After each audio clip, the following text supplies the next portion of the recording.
విశ్వాసం నమ్మకం ఎక్కడుందో సేవ, అదేవిధంగా ముఖ్యంగా ఎడ్యుకేషన్ అండ్ హెల్త్ ఈ కార్యక్రమాలను క్రిస్టియన్ మిషనరీస్ ఈ దేశంలో ప్రతి పేదవాడికి అందుబాటులోకి తీసుకొచ్చారు. ఈరోజు ఈ దేశంలో ఈ రాష్ట్రంలో అక్షరాస్యత పెరిగింది. నాణ్యమైన విద్య అతి తక్కువ ఫీజులతో నామినల్ ఫీజుతోని ఈరోజు ఈ రాష్ట్రంలో విద్యను అందిస్తున్నది ఎవరు అని ఒకవేళ మనం ప్రశ్నించుకుంటే అవి క్రిస్టియన్ మిషనరీస్ అని చెప్పి నేను ముఖ్యమంత్రిగా అధికారికంగా ఈ వేదిక మీద నుంచి నేను చెప్పదలుచుకున్నా. విద్య వ్యాపారమైన సందర్భంలో, విద్య ముసుగులో కోట్ల రూపాయలు, వేల కోట్ల రూపాయలు కొల్లగొడుతున్న సందర్భంలో పేదలకు నిరుపేదలకు విద్యను అందించి వాళ్ళలో ఒక విజ్ఞానాన్ని కలిగించి సమాజంలో మంచి పౌరులుగా తీర్చిదిద్దుతున్న క్రిస్టియన్ మిషనరీ స్కూల్స్ ఆదర్శంగా తీసుకోవాల్సిన సందర్భము అవసరం ఉన్నదని చెప్పి ముఖ్యమంత్రిగా నేను భావిస్తున్నా.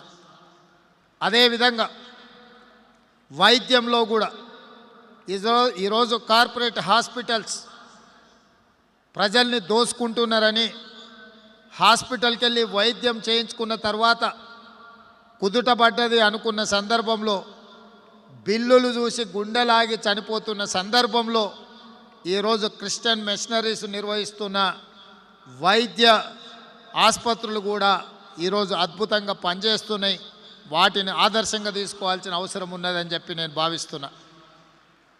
ఒక పక్కన విద్య, రెండవ పక్కన వైద్యం అందించడం ద్వారా సమాజానికి ఆదర్శంగా నిలబడి సమాజాన్ని ముందుకు నడిపిస్తున్న మిషనరీస్ని అన్నిటిని కూడా నేను అభినందిస్తున్నా. అదేవిధంగా ఆనాడు డాక్టర్ వైఎస్ రాజశేఖర రెడ్డి గారు ఉన్నప్పుడు రాజీవ్ ఆరోగ్యశ్రీ పథకాన్ని ప్రవేశపెట్టి ప్రతి పేదవాడికి కార్పొరేట్ వైద్యాన్ని అందుబాటులోకి తీసుకురావడము ఈరోజు పేదల జీవితాలలో ఒక వెలుగును, ఒక ఆరోగ్యపరమైన పరిస్థితులను ఈరోజు రాష్ట్రంలో మనం చూస్తున్నాం. అందుకే ఆనాడు ప్రమాణ స్వీకారం చేసినప్పుడు, బాధ్యత తీసుకున్నప్పుడు ఏ మాట అయితే తెలంగాణ సమాజానికి మేము ఇచ్చినామో, ఎన్నికల కంటే ముందు ప్రచారంలో చాలా ఒత్తిడి ఉన్నప్పుడు, ప్రచారం సమయం మించిపోతున్నా కలవరి టెంపుల్ గురించి వినడమే కానీ చూడలేదు. ఎట్లయినా సరే కలవరి టెంపుల్కు వెళ్ళాలి, సతీష్ గారిని కలవాలి, ఆ గొప్పతనం ఏందో చూడాలి అని చెప్పి నేను మిత్రుడు అనిల్ థామస్ అక్కడికి వెళ్ళి చూస్తే ఒక అద్భుతం. ఆ అద్భుతం నేను ఇంతకుముందు ఎప్పుడు చూడలేదు. కలవరి టెంపుల్ ఒక అద్భుతం. ఏ కార్పొరేట్ కంపెనీ కూడా, ఏ 7 స్టార్ హోటల్ కూడా అంత నీట్గా, అంత క్లీన్గా, అంత అద్భుతంగా నిర్వహించడం నేను చూడలేదు. వారు నిజంగా అభినందిస్తున్న లక్షలాది మంది భక్తులు ఎప్పుడూ రద్దీగా ఉండి వచ్చిపోతుండే సందర్భంలో సికింద్రాబాద్ రైల్వే స్టేషన్ కంటే కూడా ఎక్కువ జనాలు అక్కడికి వచ్చిపోయినా కూడా ఆ కలవరి టెంపుల్ని అంత పవిత్రంగా, అంత గొప్పగా నిర్వహించడం అది డాక్టర్ సతీష్ గారికే సాధ్యమైంది. వారిని మనస్ఫూర్తిగా నేను అభినందిస్తున్నా. అదేవిధంగా ఈరోజు సమాజంలో రోజు రోజుకి రోల్ మోడల్స్ తగ్గుతున్నారు.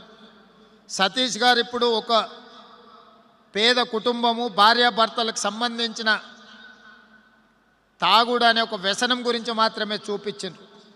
కానీ ఈరోజు సమాజంలో ముఖ్యమంత్రిగా బాధ్యతలు చేపట్టిన తర్వాత తెలంగాణ సమాజాన్ని గమనించినప్పుడు యువకులు, చదువుకున్న వాళ్ళు, డాక్టర్లు, ఇంజనీర్లు కూడా వ్యసనాల వైపు బానిసలవుతున్నారు. ఒక పక్కన డ్రగ్స్, రెండవ పక్కన గంజాయి లాంటి మాదక ద్రవ్యాలను వినియోగిస్తున్నారు. ఇది మన సమాజానికి తీరని నష్టం. భవిష్యత్ తరాలు సర్వనాశనమయ్యే పరిస్థితులు దాపురిస్తున్నాయి.